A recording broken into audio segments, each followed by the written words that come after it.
Good afternoon from my workshop in Blonsey. So it's Sunday afternoon, I've finished collating the van and I wanted to show you something that I've saved from our last project from last week.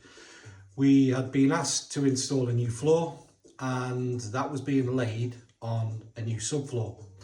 Unfortunately, once we started our work, we found out that the previous owners had laid on top of an ancient floor a new parquet floor, well, an oldish parquet floor, which had to be removed. And once we removed the old parquet we were replacing, we found this. This is one of the planks of the old parquet. I'll show you how good a quality that flooring was. Obviously, this is the original flooring to the property. Now, that's a side profile view. You can see the damage, you can see how much of the woodworm is eating through that. Here's another piece. So showing the original age of the property. There's the lino that was laid on it, so it was laid this way. And there's the back side of the board that we found under the ceiling that was covered in plywood. So you had a plywood ceiling, an ancient floor, and then I'd say sort of mid-70s parquet floor in pine that was dead and had to be removed. We now understand why, because the old parquet had transferred the woodworm into the new parquet, which we were going to replace, but we couldn't lay on top of this for obvious reasons, because this is completely eaten through. Look at that, completely shot. So we've removed it all and we've installed new framework, leveled the floor out because the floor was 200mm at one end, lower than it was at the other end of the room.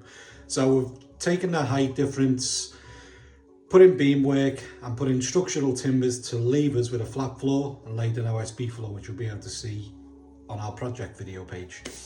So the reason I'm showing you these, and I'm showing these to my client tomorrow when they arrive in France, is because many of you will be finding, or hopefully finding and removing floors like this, because this is not suitable to build a new floor onto. And obviously someone had done it previously and that had led to another floor being completely cassé, it being eaten to death by woodworm. That was taken away. So you had a layered cake. You had the original floor laid late 1800s, which was this. Then I'd say maybe 1960s, 50s, possibly, because it was pine, that they laid a new really thin baton and then laid a new parquet on top. At that point, this floor would have been dead and they should have removed it and replaced it and started fresh, but they didn't. We have, most importantly.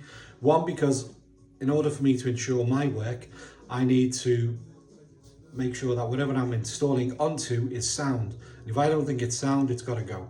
So I'll always give my clients the best advice and make sure that what we do is insurable and will be there for the long term. We've treated all the beams. Thankfully, there's no signs of radioactive woodworm. So we've treated the beams 3 times over the last 14 days. And now I'm rest assured that all those beams are treated and they're all good to go.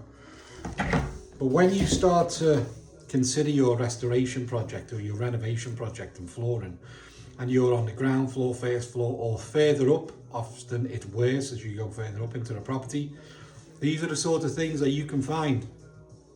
This is not good. This is not buildable material onto. On top of this was a concrete pad, then a bathroom floor, then concrete to hold the sinks in, and that was in a 3.5 square meter approximate space. So you had a lot of weight in a very small space on top of this. So it's all gone, and I'm showing you that, and I'll put photos up as well so you can see. So when you're considering your restoration project, make sure you dig deep.